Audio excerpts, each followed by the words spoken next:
दोस्तों, मेरा मोटिव है कि मैं आप लोगों के सामने ऐसी इंफॉर्मेशन लेके आऊं जो प्रैक्टिकल हो, जो वैल्यूएबल हो। क्योंकि अगर आप हमारे किसी भी वीडियो के ऊपर कुछ टाइम स्पेंड कर रहे हो तो हम चाहते हैं कि आपका वो टाइम बिल्कुल भी वेस्ट ना हो। क्योंकि टाइम वेस्ट करना ना तो हम चाहते हैं और ना ही हम चाहते हैं कि हमारे व्यूअर्स का टाइम वेस्ट हो। अगर आप कोई उम्मीद लेके हमारे वीडियो पे आए हो तो आपको कुछ वैल्यूएबल इंफॉर्मेशन मिले, ऐसी इंफॉर्मेशन मिले जिससे आपको बेनिफिट हो, यानी कुछ ना कुछ आप सीख के जाओ और उस लर्निंग को इंप्लीमेंट करके आप ग्रो करो। क्योंकि हम चाहते हैं कि आप फाइनेंशियल फ्री हो, फाइनेंशियल स्ट्रांग हो, आपके पास फाइनेंशियल फ्रीडम होनी चाहिए, आपको पैसे की कमी के कारण स्ट्रगल ना करना पड़े। और इसलिए हम ऐसे मनी मैनेजमेंट टिप्स लेके आते हैं जिससे आप पैसा बचा सको, पैसे को बढ़ा सको, या ऐसे बिजनेस आइडिया लेके आते हैं जिनको करके आप कुछ एक्स्ट्रा इनकम कमा सको या फुल टाइम इनकम कमा सको।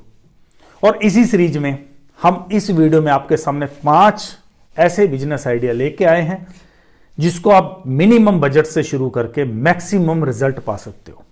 इनकम अनलिमिटेड भी मिल सकती है इसमें, अगर आप थोड़ी सी स्ट्रेटजी अपनाओ, थोड़ा सा टाइम दो इस बिजनेस के ऊपर।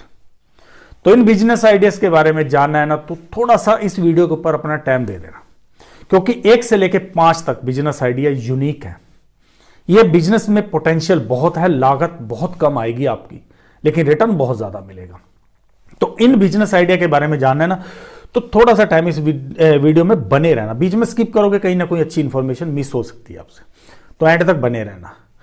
और पूरी प्रोसेस में वीडियो शुरू से लेके एंड तक आपको कुछ भी अच्छा लगता है तो सब्सक्राइब बटन पर क्लिक करना, बेल आइकन ऑन करना मत भूलना, लाइक करना भी मत भूलना। आपकी कोई फीडबैक होती है, कैसा लगा, या आपके पास कोई आइडिया होता है तो उसको हमारे साथ शेयर जरूर करना कमेंट करके। और इस वीडियो को 3 ग्रुप के अंदर शेयर करना कि कुछ अच्छी इंफॉर्मेशन किसी और को भी मिल पाए।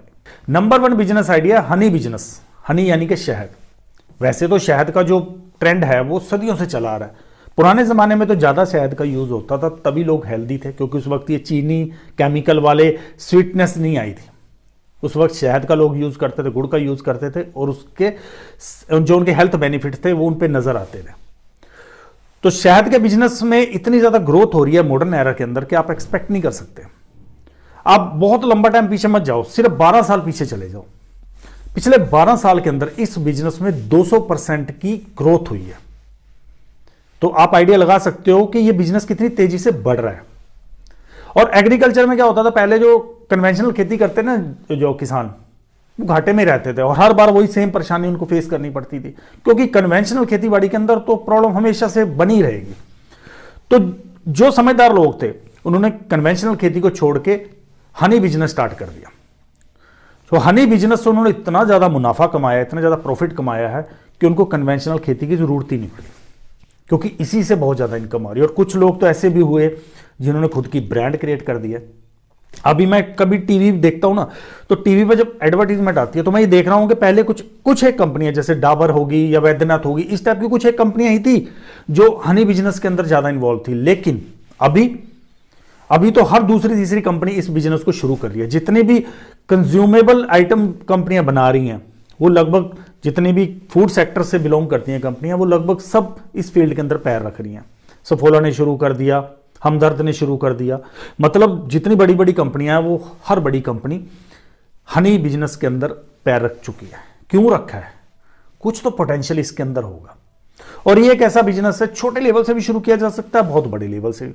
अगर आप 10 पेटी से भी शुरू करते हो तो 30-35 हजार में आप आराम से शुरू कर सकते हो। और इसमें एक बेनिफिट ये है कि ये ग्रो होता रहता है। आपको हर बार पेटी पे खर्च करने की जरूरत नहीं है, क्योंकि वो मधुमक्खियां जो हैं वो खुद ही और अंडे देंगी और बच्चे पैदा होंगे, तो उनकी कॉलोनीज बढ़ती जाएंगी। जितनी कॉलोनीज बढ़ेगी उतना ही ज्यादा उनकी इनकम बढ़ेगी। अगर आप सिर्फ 100 किलो भी हनी प्रोड्यूस करना शुरू करते हो तो लाखों में इनकम जनरेट कर सकते हो। नहीं खुद का करना तो कहीं से आप लेके उसकी ब्रांड पैकिंग करके भी अपनी ब्रांड खड़ी कर सकते हो। इसमें दोनों पॉसिबिलिटी है। आप चाहो तो कॉन्ट्रैक्ट मैन्युफैक्चरिंग कर सकते हो, आप चाहो तो खुद की ब्रांड बना सकते हो, क्योंकि हनी की demand day by day increase हो रही है। नंबर 2 बिजनेस आइडिया है ई सर्विसेज शॉप। हमारे देश के अंदर ना डिजिटल क्रांति चल रही है अभी, और ये डिजिटल रेवोल्यूशन के कारण हर चीज डिजिटलाइज हो रही है। किसी भी सरकारी स्कीम को देख लो, प्राइवेट स्कीम को देख लो, बैंक देख लो। पहले बैंकों में लंबी लंबी लाइन होती थी, लेकिन अभी नहीं है, क्योंकि हमारे देश के अंदर डिजिटल रेवोल्यूशन चल रही है। लेकिन प्रॉब्लम क्या आती है ना कि हमारे देश का हर इंसान इतना पढ़ा लिखा नहीं है कि वो इन डिजिटल फैसिलिटीज का फायदा खुद उठा सके। लेकिन जरूरत उनको भी है, क्योंकि एक तो वो हसल से बच जाते हैं कि इधर उधर भागना, इससे बच जाएंगे। दूसरा, जो गवर्नमेंट स्कीम निकाल रही है वो भी आजकल लगभग ऑनलाइन निकाल रही है, तो उनको घर बैठे ही इस चीज की फैसिलिटी मिल रही है। तो इसी कारण लोगों की ये प्रॉब्लम के कारण कि वो अवेयर नहीं है इन सर्विसेज को यूज करने के लिए, ये जो ई सर्विसेज शॉप का बिजनेस है ये बहुत ग्रो कर रहा है। किसी को रिचार्ज कराना है, किसी को प्रिंट आउट निकालना है, किसी को कोई फॉर्म ऑनलाइन भरना है, किसी को कहीं पैसे ट्रांसफर करने हैं, कई सारी ऐसी सर्विस, आपको एक लंबी चौड़ी लिस्ट मिल जाएगी जिसको लेके आप एक ऐसी शॉप शुरू कर सकते हो। मैं एक दिन किसी शॉप पे खड़ा था, ई सर्विसेज की शॉप थी, तो वहां पे खड़ा था, तो मैंने वहां पे देखा कि उसने ना दो काम किए मेरे सामने। एक तो बिजली का बिल भरा किसी का, और एक पैसे ट्रांसफर किए। तो वो जो पैसे ट्रांसफर कर रहा था, हर ट्रांजेक्शन के ऊपर वो अच्छी खासे पैसे ले रहा था। अगर 1000 रुपया कर रहा है तो 10 से 20 रुपया वो उसके ऊपर ले रहा है, जबकि उसका लगना क्या है, इंटरनेट आजकल फ्री आ रहा है लगभग सब जगह। आप मोबाइल रिचार्ज करो, आपके पास अनलिमिटेड डाटा आ जाता है, उसी का वो यूज करके पैसे ट्रांसफर कर रहा है, बिल पे कर रहा है और बैठा बैठाया पैसे कमा रहा है। तो मैंने देखा कि इसके अंदर तो मार्जिन बहुत है, क्योंकि लगना तो कुछ भी नहीं होता, सिर्फ आपको एक कंप्यूटर और एक प्रिंटर की जरूरत होगी, इंटरनेट कनेक्शन आप अपने फोन का यूज कर सकते हो। जब भी आपको ट्रांजैक्शन करोगे, अगर आपके पास दिन में 100 कस्टमर भी आ गया और आपने 10 कस्टमर भी लिए, तो 1000 रुपये तो आपके पास पर डे ऐसे ही बन जाएगा। जितनी बड़ी सर्विस होती है, अगर आप कुछ टाइप करके दे रहे हो तो और ज़्यादा चार्जेस होते हैं। तो ई सर्विसेज शॉप शुरू करके भी आप अच्छी खासी इनकम कमा सकते हो। इसको पार्ट टाइम करो या फुल टाइम करो। अगर आप कहीं जॉब करो तो शाम को 1-2 घंटा आके इसके ऊपर टाइम लगाना शुरू कर दो, इनकम आएगी आपको। तीसरा बिजनेस आइडिया वेटिवर ऑयल का। मॉडर्न एरा के अंदर आयुर्वेद की तरफ लोगों का रुझान काफ़ी ज़्यादा हो गया। बीच में हट गए थे लोग, इससे आयुर्वेद से दूर हो गए थे, लेकिन अभी आयुर्वेद की तरफ फिर से बढ़ रहे हैं। इसीलिए आयुर्वेद के फील्ड के अंदर बहुत सारे ऐसे स्टार्टअप शुरू हो रहे हैं, बहुत सारे ऐसे प्रोडक्ट लॉन्च हो रहे हैं जो पहले कभी नहीं हुए थे। और इन्हीं में एक जो इसेंशियल ऑयल है वो है वेटिवर ऑयल। वेटिवर ऑयल किस में यूज होता है? ब्यूटी प्रोडक्ट में होता है, स्पा में होता है, मसाज में होता है, दवाइयों के अंदर यूज होता है। अब वेटिवर होता क्या है? वेटिवर को एक्चुअली देसी भाषा में बोले तो खस कहते हैं, इसका इंग्लिश नाम है वेटिवर ऑयल। इसकी खेती करके भी अच्छी खासी इनकम आ सकती है। अगर आप खुद की खेती कर रहे हो या कहीं से आप इसको लेके आगे सप्लाई कर सकते हो। खुद की खेती करते हो तो 18 से 20 महीनों के अंदर इसकी फसल जो है वो खुदाई लायक हो जाती है, क्योंकि इसको बोने पे 60-65 हज़ार का खर्चा आएगा और 2.5-3 लाख रुपए तो आराम से, क्योंकि इसका जो तेल है वो 20 से 25 हज़ार रुपए लीटर बिकता है। 20 से 25 हज़ार रुपए लीटर। तो आप लगा लीजिए, अगर आपने किसी जगह पे लगाई है तो जितना प्रोडक्शन होगा 20-25 हज़ार से उसको मल्टीप्लाई कर लो, कितनी इनकम आ सकती है। क्योंकि ये प्रोडक्ट जो है, ये ऑयल लगभग हर ब्यूटी प्रोडक्ट के अंदर यूज होता है। खेती इसकी कम हो रही है, इसीलिए गवर्नमेंट भी अभी बहुत सारी स्कीम्स ला रही है जिसके अंदर इस खेती को प्रमोट किया जा रहा है, जिससे किसानों की इनकम बढ़ सके, जिससे कोई अपना रोजगार शुरू कर सके। वेटिवर ऑयल की फसल की खास बात पता क्या होती है? इसमें मौसम की कोई मार नहीं होती, गर्मी हो सर्दी हो ये झेल जाता है।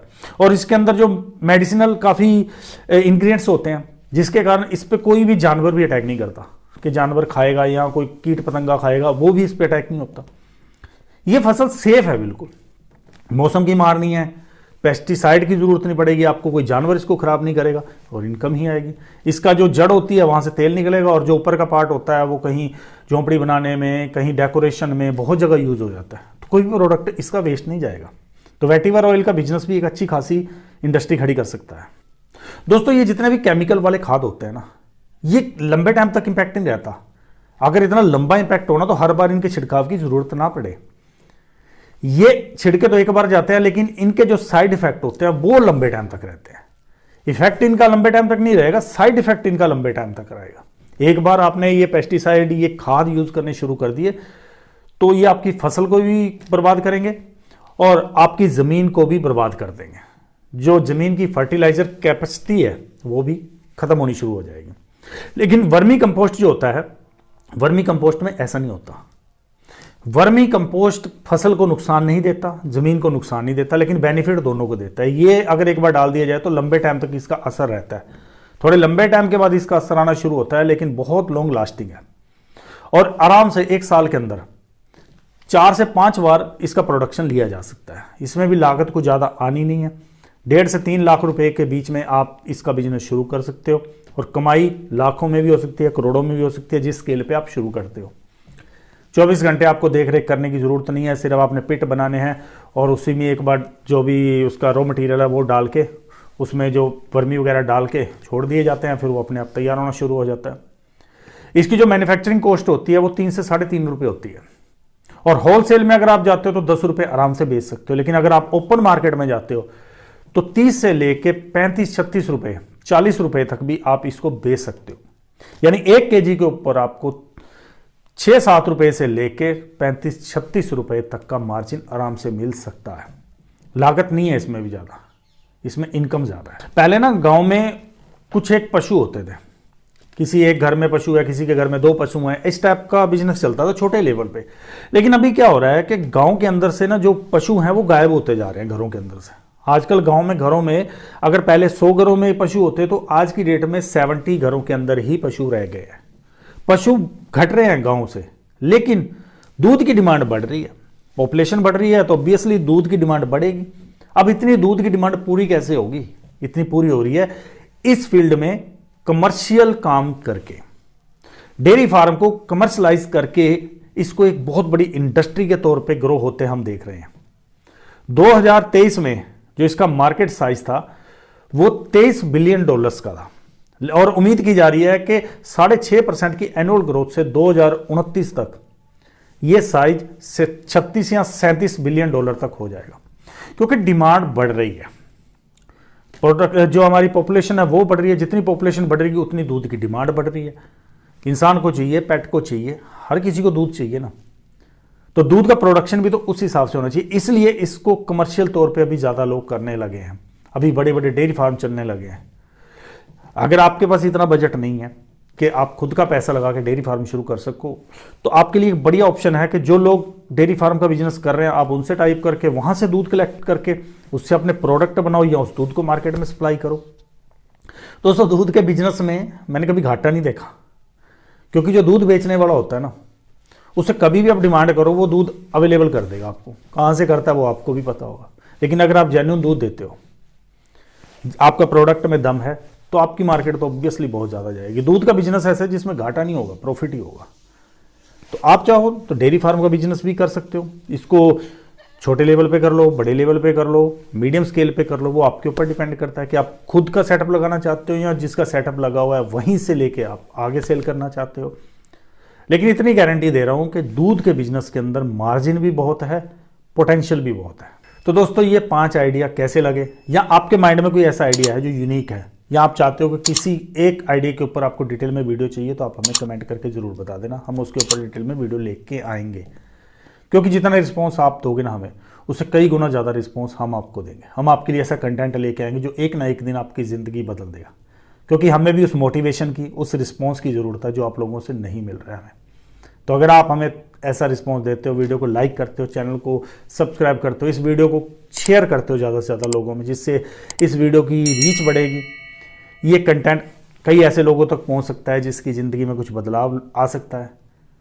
तो अगर आप ये एक्ट करते हो तो हमें भी मोटिवेशन मिलेगा, हमारे अंदर भी वो एक फीलिंग क्रिएट होगी कि हम और कंटेंट अच्छा लेके आपके सामने आए। तो अगर आप ये सब चाहते हो तो चैनल को सब्सक्राइब करके वीडियो को लाइक ज़रूर कर देना, शेयर कमेंट आप कर देना। मिलते हैं फिर अगले वीडियो में नए आइडिया, नए कंसेप्ट के साथ। टिल देन, जय हिंद।